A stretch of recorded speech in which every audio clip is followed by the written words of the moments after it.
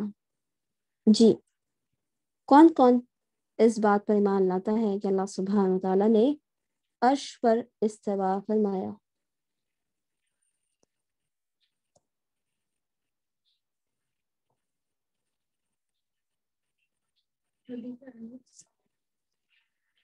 اللہ تعالیٰ کا عرش پر استوا ہونا اس کا فعل ہے، کیفیت ہمیں نہیں معلوم.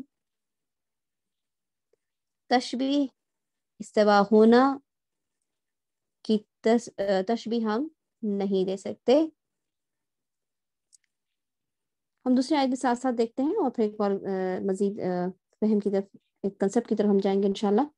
کہ اللہ سبحانہ وتعالیٰ فرماتا ہے وَجَاءَ رَبُّكَ وَالْمَلَكُ صَفًّا صَفًّا، تیرا رب خود آ جائے گا اور فرشتے صف بستہ آئیں گے. تو یہاں پر ہم نے جو چیز دیکھنی ہے خاص وہ کیا ہے کہ اللہ سبحانہ وتعالیٰ نے فرمایا کہ وَجَاءَ رَبُّكَ، تیرا رب خود آ جائے گا. اللہ سبحانہ وتعالیٰ کا آنا کیا ہے؟ اس کا فعل ہے. اسی طریقے سے اللہ سبحانہ وتعالیٰ جو ہے ہر روز تہجد کے وقت جب رات کا تہائی حصہ باقی رہ جاتا ہے اس وقت اللہ تعالیٰ آسمان دنیا پر نزول فرماتا ہے. اللہ سبحانہ تعالیٰ کا آسمان دنیا پر نزول فرمانے کی ہم کیا کرتے ہیں؟ تصدیق کرتے ہیں، یعنی ہم اس پر ایمان لاتے ہیں. ہم یہ نہیں کہتے کہ اللہ سبحانہ تعالیٰ آسمان دنیا پر نزول نہیں فرماتا، بلکہ ہم ان تینوں باتوں پر کہ اللہ سبحانہ تعالیٰ اپنے عرش پر استوا ہے، روز حشر اللہ سبحانہ تعالیٰ آئے گا، اللہ سبحانہ و تعالیٰ ہر روز دنیا پر آسمان دنیا پر نزول فرماتا ہے، ہم اس پر ایمان لاتے ہیں. کیسے ایمان لاتے ہیں؟ کہ ہم اس کی کیفیت کے بارے میں یہ کہتے ہیں کہ ہمیں نہیں معلوم کہ یہ سب کیسے ہوگا. ہم اس کی کوئی تشبیہ نہیں دیتے کہ کس طریقے سے اللہ سبحانہ و تعالیٰ استوا ہوا. ہم یہ نہیں جانتے کہ روز حشر اللہ کا آنا کیسا ہے. ہم یہ نہیں جانتے کہ ہر روز آسمان دنیا پر اس کا نزول فرمانا کیسا ہے. ہم کسی مخلوق کے مشابہ قرار نہیں دیتے. تحریف یعنی بدل دینا، یعنی یہ ثابت کرنا کہ اللہ تعالیٰ جس فعل کو اللہ نے اپنے لیے ثابت کیا ہے ہم اس کا اقرار کرتے ہیں، اس کے معنی دوسرا نہیں کرتے. یعنی جا کا معنی ہم کچھ اور نہیں کریں گے. آنے کا معنی ہے جا کا تو ہم یہی کہیں گے اللہ آئے گا. ثم استوى، اللہ بلند ہوا، استوا ہوا، ہم اس کو اسی معنی میں لیں گے. اللہ تعالیٰ نازل ہوتا ہے، نزول فرماتا ہے، ہم اس کے معنی یہی لیں گے کہ اللہ تعالیٰ نزول فرماتا ہے. اس کے لیے کوئی اور دوسرا لفظ استعمال نہیں کریں گے. اور تعطیل کیا ہے کہ ہم ان سب چیزوں کا انکار کر دیں. ہم یہ کہہ دیں نعوذ باللہ کہ اللہ تعالیٰ نے قرآن مجید میں تو عرش پر استوا ہونے کا ذکر کیا ہے، لیکن ہم یہ جیسے کہ کچھ لوگ اس کو نہیں مانتے. اللہ تعالیٰ نے آنے کا ذکر کیا لیکن کچھ لوگ اس کا انکار کر دیتے ہیں.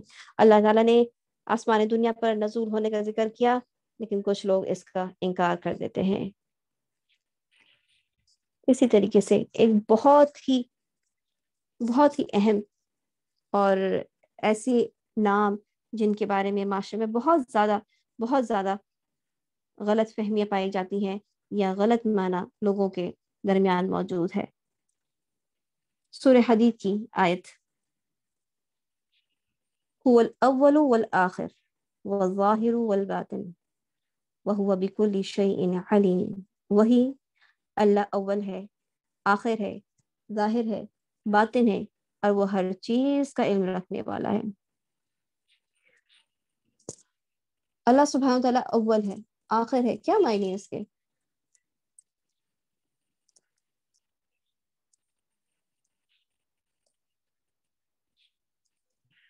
ہماری بہن سسٹر نائلہ خلیل نے لکھا ہے کہ جب کچھ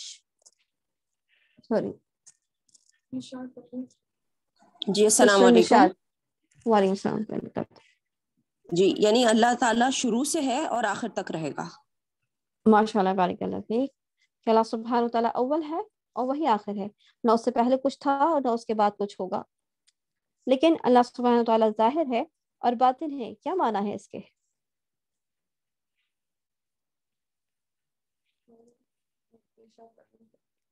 جی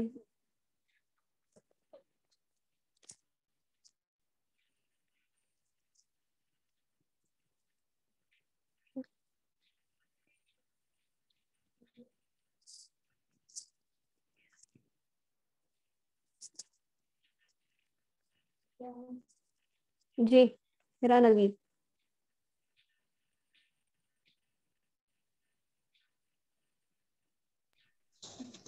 جی سسٹر.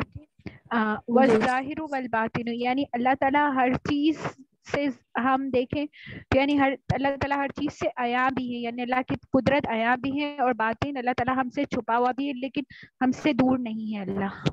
وہ اللہ تعالیٰ ہر باتوں کو جاننے والا ہے. ماشاء اللہ بارک اللہ فیک. کافی بہتر، بہت اچھا جواب ہے آپ کا بھی ماشاء اللہ. ہم یہی چیز دیکھیں گے کہ اللہ سبحانہ و تعالیٰ نے جب لفظ ظاہر کا استعمال کیا ہے تو اللہ سبحانہ و تعالیٰ کا ظاہر ہونے کا مطلب ہرگز و ہرگز یہ نہیں ہے کہ جو کچھ ہمارے سامنے ظاہر ہوتی ہیں، جو چیزیں ہمیں نظر آتی ہیں وہ اللہ ہے، بلکہ ظاہر کا معنی کیا ہے کہ اللہ سبحانہ و تعالیٰ سب پر غالب ہے، سب پر غالب ہے. غالب کے معنی کیا ہوتے ہیں کہ وہ ایسا غالب ہے کہ اس کی حکم کے آگے کسی کا حکم چل نہیں سکتا، کوئی اس کے حکم کو ٹالنے والا نہیں ہے، اس پر کوئی غالب نہیں ہو سکتا، یعنی اس کے اوپر کسی کی چل نہیں سکتی. اور ہم اس کو آپ صلی اللہ علیہ وسلم کی اس دعا کے ساتھ بھی سمجھتے ہیں کہ اس کے ظاہر اور باطن کے کیا معنی ہیں. آپ صلی اللہ علیہ وسلم نے کیا سکھایا ہمیں؟ اللہم انت الاول فلیس قبلک شیء، اے اللہ تو اول ہے تجھ سے پہلے کچھ نہیں. وانت الآخر فلیس بعدک شیء، تو آخر ہے تیرے بعد کچھ نہیں. وانت الظاہر فلیس فوقک شیء، تو ظاہر ہے تجھ سے اوپر کچھ نہیں. کیا فرمایا کہ تو ظاہر ہے تجھ سے اوپر کچھ نہیں. تو ظاہر سے مراد کیا ہے؟ ہم اس کو اس سے دیکھیں گے کہ اللہ سبحانہ و تعالیٰ سے اوپر کچھ نہیں ہے. اللہ سبحانہ و تعالیٰ بلند اور عرفہ ہے، اعلیٰ ہے، سب سے اونچا ہے. کس لحاظ سے؟ ایک تو یہ کہ غلبے کے لحاظ سے کہ کوئی اس کے اوپر غالب نہیں آ سکتا، اس کے حکم کو کوئی ٹال نہیں سکتا. اور دوسرا مکانیت کے لحاظ سے. مکانیت کیا مطلب؟ جیسے ہم نے زمانے وقت کے حساب سے پہلی بات کیا بتائی گئی کہ وہ اول ہے، وہ آخر ہے. یہ زمانہ ہے نا، وقت ہے، شروع سے ہے آخر تک اللہ ہی کی ذات باقی رہنے والی ہے. لیکن اللہ سبحانہ و تعالیٰ ظاہر ہے، اس کے اوپر کوئی نہیں. اللہ سبحانہ و تعالیٰ اپنے عرش پر مستوی ہے. وَأَنْتَ الْبَاطِنُ فَلَيْسَ دُونَكَ شَيْءٌ، اور تو باطن ہے، تجھ سے پوشیدہ بھی کچھ نہیں. تو اس کا باطن کا مطلب کیا ہے کہ اللہ سبحانہ و تعالیٰ سے کوئی چیز مخفی نہیں، اللہ سبحانہ و تعالیٰ سے کوئی بات چھپی ہوئی نہیں ہے. یہ بات واضح ہو گئی ہے آپ لوگوں کو کہ ظاہر کا معنی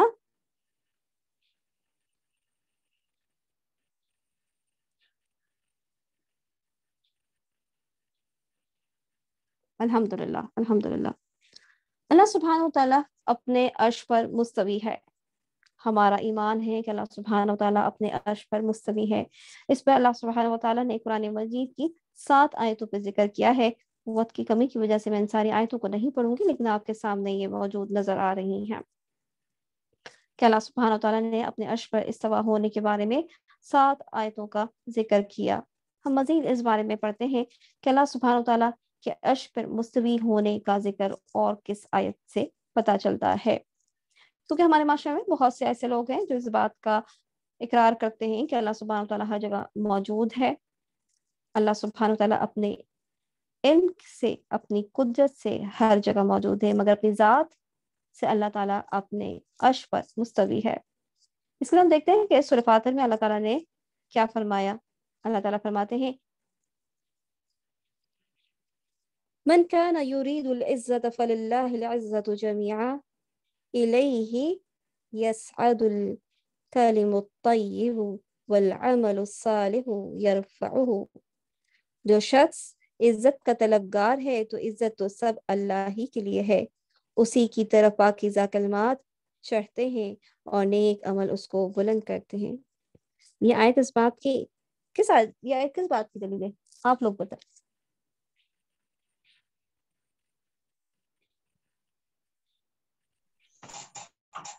روبینہ طارق. سورہ واقعہ اور سورہ معارج سے. یہ آیت کس چیز کی دلیل ہے؟ کہ سارے کا سارا غلبہ اور عزت اللہ کے لیے ہی ہے، اور جو اعمال جو وسیلے کے لیے یعنی جو دعائیں اوپر چڑھتی ہیں وہ عمل صالح ان کو اوپر لے کے جاتے ہیں۔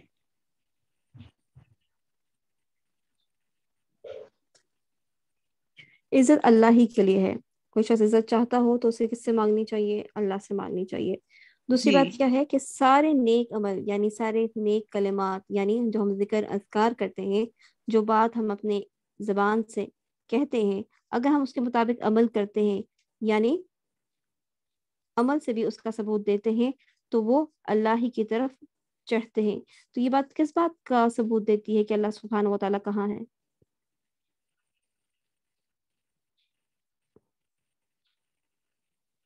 جی اللہ سبحانہ تعالیٰ کہاں ہے؟ عرش پر مستوی ہے اللہ تعالیٰ۔ اللہ سبحانہ تعالیٰ اپنے عرش پر مستوی ہے۔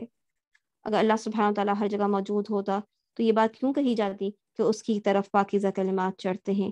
پھر کلمات کو چڑھنے کی کیا ضرورت ہوتی؟ اسی طریقے سے واقعہ معراج میں آپ صلی اللہ علیہ وسلم کہاں گئے؟ کہاں گئے؟ آسمانوں کی طرف آپ صلی اللہ علیہ وسلم نے سفر کیا، کس بات کی طرف؟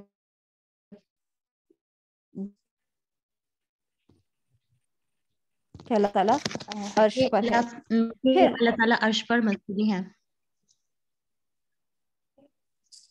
ماشاءاللہ۔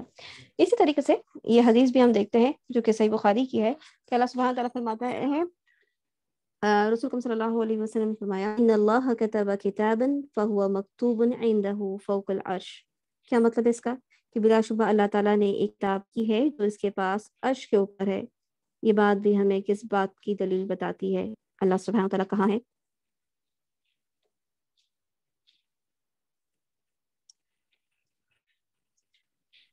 عرش معلی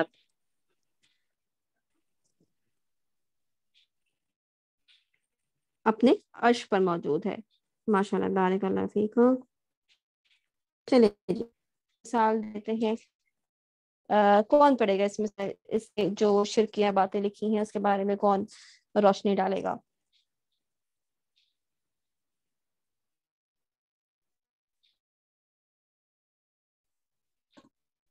السلام علیکم ورحمۃ اللہ وبرکاتہ۔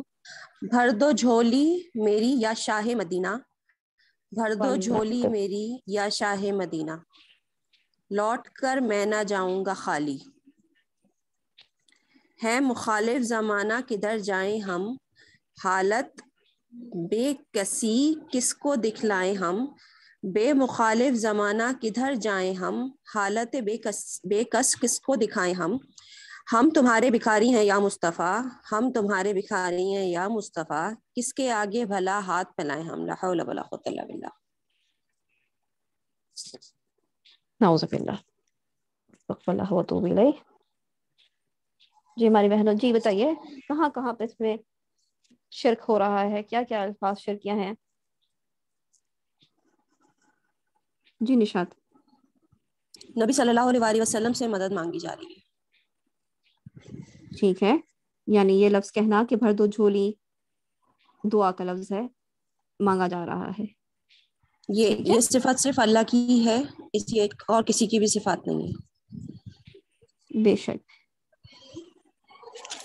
اچھا یہ دیکھیں لکھا ہے کہ حالات بے کسی کس کو دکھلائیں ہم۔ کیا مطلب ہوا اس بات کا؟ کیا کہنا چاہ رہا ہے شاعر؟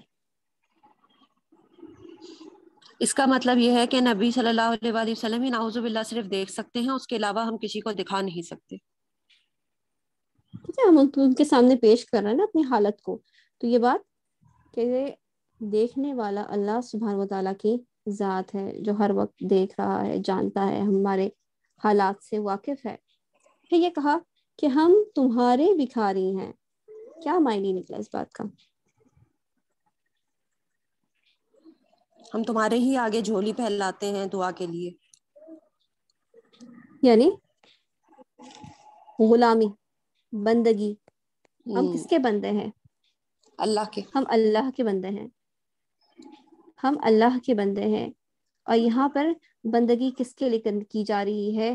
رسول کی. تو رسول کو کیا سمجھا جا رہا ہے؟ نعوذ باللہ اللہ تعالیٰ سمجھا جا رہا ہے یا اللہ کے نعوذ برابر باللہ. شریک کیا جا رہا ہے. بے شک نعوذ باللہ. یعنی ہم یہ دیکھیں تو اس میں سب سے پہلے تو جب دعا مانگی جا رہی ہے تو یہ شرک فی الالوہیت ہو رہا ہے کہ نہیں ہو رہا؟ جی ٹھیک ہے. اور اگر ہم اس چیز پہ غور کریں کہ ہم اپنی حالت کس کو دکھائیں تو اس کا مطلب ہے کہ اللہ سبحانہ و تعالیٰ کی ذات جو کہ البصیر ہے اور یہ اس کی صفات ہے، تو اس صفات میں بھی شرک کیا جا رہا ہے کہ شاعر یہ سمجھ رہا ہے کہ علاوہ بھی کوئی اور وہ چیز اپنی حالت نبی صلی اللہ علیہ وسلم کے سامنے پیش رہا ہے. اور بندگی کرنا بھی کیا ہے؟ عبادت کرتے ہیں نا، بندگی. تو یہ بھی کس نیت میں عبادت میں شرک ہے. اور اس کے پیچھے جو سارا کنسپٹ پوری نظم لکھنے کا کنسپٹ ہے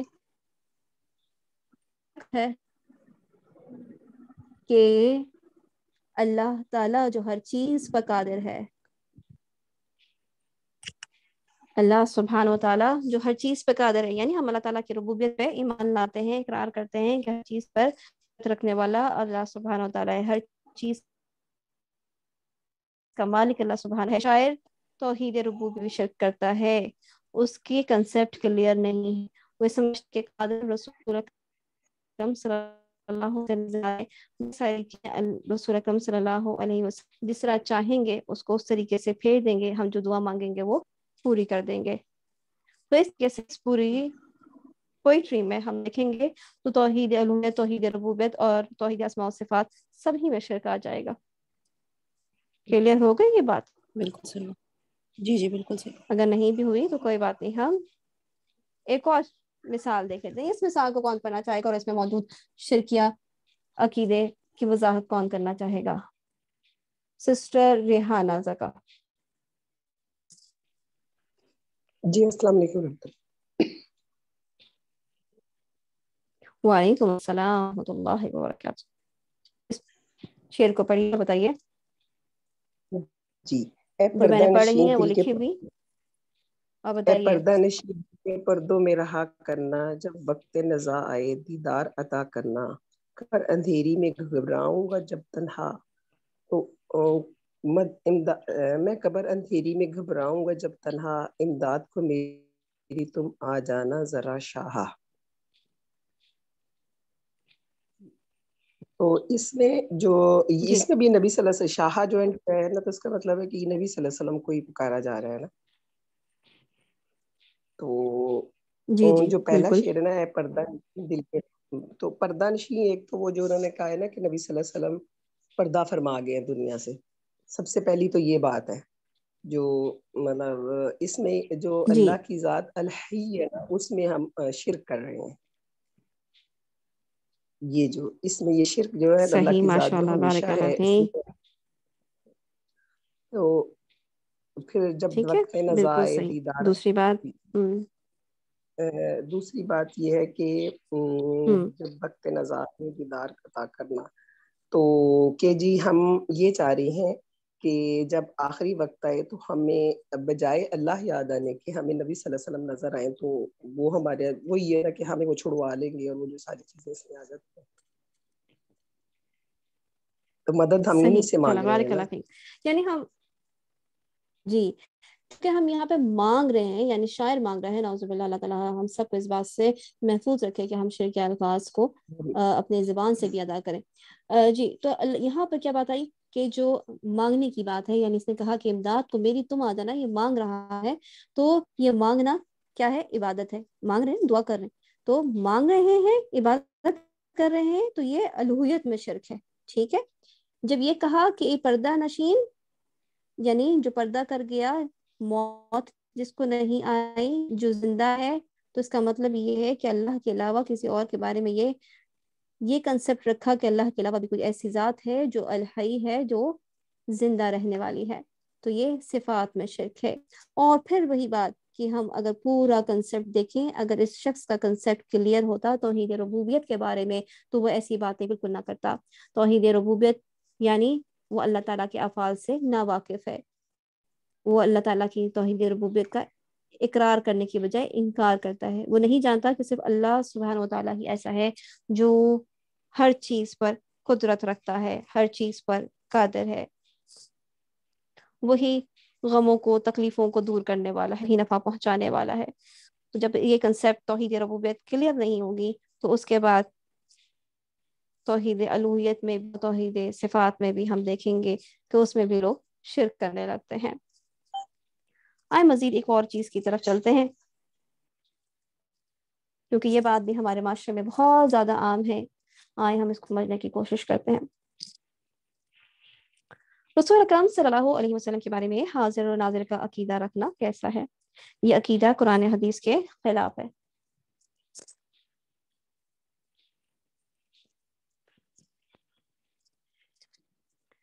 اللہ سبحانہ و تعالی فرماتے ہیں سورہ یوسف آیت نمبر 102،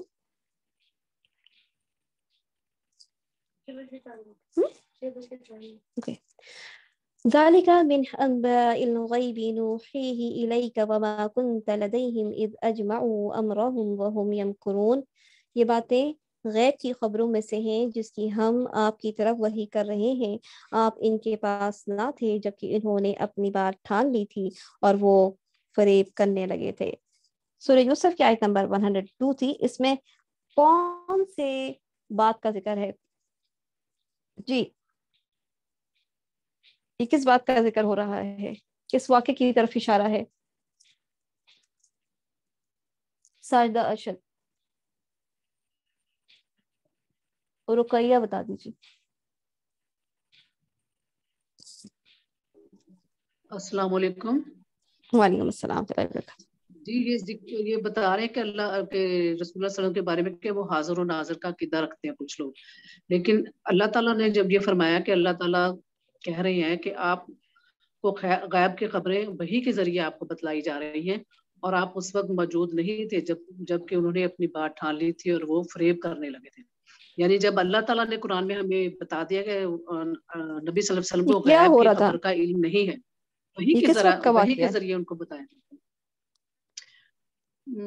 یہ شاید جب مکہ سے نہیں، یہ حضرت یوسف علیہ السلام کے بارے میں ذکر ہو رہا ہے، جب ان کے بھائی ان کے خلاف باتیں کر رہے تھے، جب انہوں نے اس بات کی ٹھان لی تھی کہ وہ حضرت یوسف علیہ السلام کو کنویں میں پھینک دیں گے، اس کے بعد کی ذکر ہو رہی ہے۔ تو اس وقت آپ صلی اللہ علیہ وسلم وہاں پر حاضر نہیں تھے، نہ ناظر تھے، نہ وہ موجود تھے، نہ وہ دیکھ رہے تھے۔ اللہ تعالیٰ نے اس بات کی خبر رسول اکرم صلی اللہ علیہ وسلم کو وحی کے ذریعے کی تھی، یعنی خود اللہ سبحانہ و تعالیٰ اس بات کی نفی کر رہا ہے کہ آپ صلی اللہ علیہ وسلم حاضر ہیں یا ناظر ہیں۔ ایک اور آیت دیکھتے ہیں، سورہ قصص کی آیت نمبر 46، وَمَا كُنْتَ بِجَانِبِ الطُّورِ إِذْ نَادَيْنَا وَلَكِنْ رَحْمَةً مِّن رَّبِّكَ لِتُنذِرَ قَوْمًا مَّا آتَاهُمْ مِن نَذِيرٍ مِّن قَبْلِكَ لَعَلَّهُمْ يَتَذَكَّرُونَ۔ اور نہ آپ طور کی طرف تھے جبکہ ہم نے آواز دی، بلکہ یہ خبر آپ کی پروردگار کی طرف سے ایک رحمت ہے، اس لیے کہ آپ ان لوگوں کو ہوشیار کر دیں جن کے پاس آپ سے پہلے کوئی ڈرانے والا نہیں پہنچا، تاکہ وہ نصیحت حاصل کریں۔ جی، اس آیت میں کون سی بات کا ذکر ہو رہا ہے؟ جی نورین اجاز۔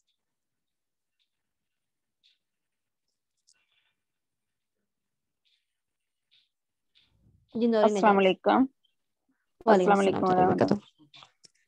اس آیت میں یہ بتایا جا رہا ہے کہ جب کوہ طور پر حضرت موسیٰ علیہ السلام گئے تھے تو اس کی خبر دی جا رہی ہے کہ وہ پروردگار خبر دے رہے ہیں وہ آپ صلی اللہ علیہ وسلم کو کہ وحی کے ذریعے انہیں بتایا جا رہا تھا۔ جب حضرت موسیٰ علیہ کوہ طور پر گئے تو اللہ تعالیٰ کی طرف سے انہیں آواز آئی۔ ٹھیک ہے، ماشاء اللہ، بارک اللہ فیک۔ یعنی ہمیں اس آیت سے کیا پتہ چل رہا ہے کہ کوہ طور کا حضرت موسیٰ علیہ السلام کا جانا، وہاں پہ ان کی کتاب کا ملنا آپ صلی اللہ علیہ وسلم کو نہیں معلوم تھا. یہ تو آپ صلی اللہ علیہ وسلم کو اللہ سبحانہ تعالیٰ نے بذریعہ وہی اطلاع کی، یعنی آپ خود یہ بات نہیں جانتے تھے، کیونکہ آپ صلی اللہ علیہ وسلم حاضر بھی نہیں ہیں اور ناظر بھی نہیں ہیں. اگر آپ صلی اللہ علیہ وسلم حاضر ہوتے، ناظر ہوتے، تو خود بخود یہ بات جانتے ہوتے. اسی طریقے سے ہم اس حدیث کو بھی دیکھتے ہیں جس میں ہے کہ میں نے اللہ کے رسول صلی اللہ علیہ وسلم کی زبان مبارک میں ایک رات عشاء کے بعد دیر کری. یعنی یہ بات حضرت عائشہ رضی اللہ عنہا فرما رہی ہیں کہ میں نے ایک رات عشاء کے بعد دیر کر دی، پھر آئی تو آپ صلی اللہ علیہ وسلم نے فرمایا تم کہاں تھی؟ میں نے عرض کیا میں آپ کے ایک صحابی کی قرات سن رہی تھی، میں نے نہ اس کی قرات کی طرح کوئی قرات سنی ہے، نہ اس کی آواز کی مانند کوئی آواز. پھر آپ صلی اللہ علیہ وسلم کھڑے ہوئے اور میں بھی آپ کے ساتھ کھڑی ہو گئی، حتیٰ کہ آپ صلی اللہ علیہ وسلم نے قاری کی قرات سنی، پھر میری طرف توجہ کی اور فرمایا یہ ابو حذیفہ کی آزاد کردہ غلام سالم ہیں، تمام تعریفیں اس اللہ کے لیے ہیں جس نے میری امت میں اس طرح کے لوگ پیدا کیے ہیں. یہاں پر کون سی بات قابل غور ہے؟ کیا آپ صلی اللہ علیہ وسلم نے کیا فرمایا؟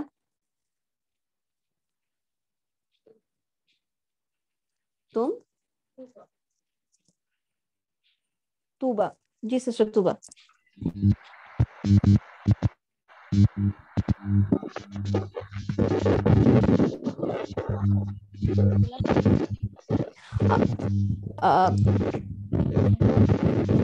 سسٹر ریحانہ زکا.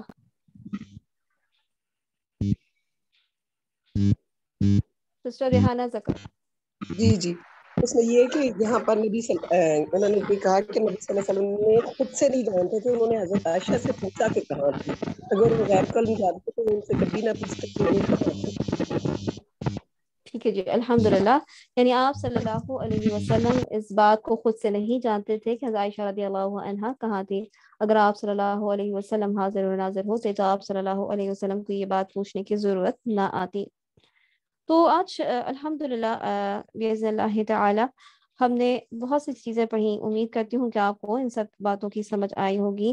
جو سوالات آپ کرنا چاہتے ہیں وہ آپ کھول دیں پول. ٹھیک ہے، کچھ سوالات آپ کی طرف آپ کو اپنی اسکرین پر نظر آئیں گے، آپ ان کا جواب دے دیں. یہ سوال امتحان نہیں ہے آپ لوگوں کا. انشاءاللہ باذن اللہ کل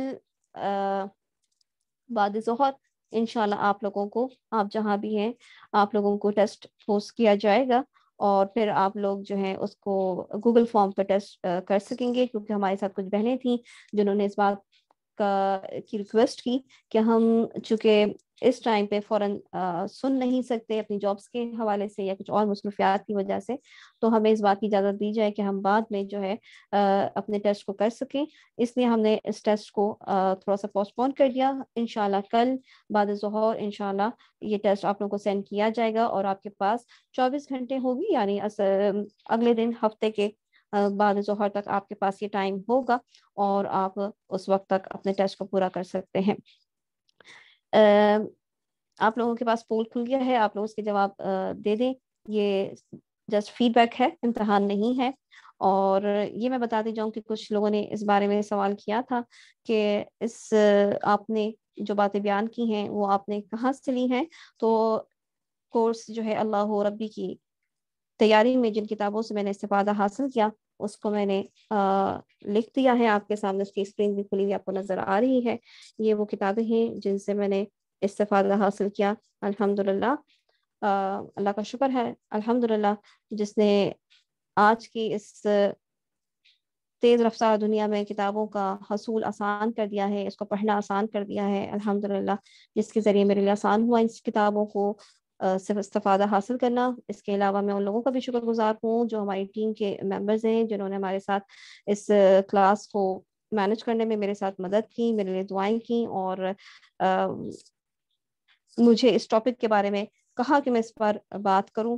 اور آپ سب بہنوں کا بھی شکریہ جو آپ لوگ 3 دن تک آئے اور اس دل جمعی کے ساتھ آپ لوگوں نے سنا.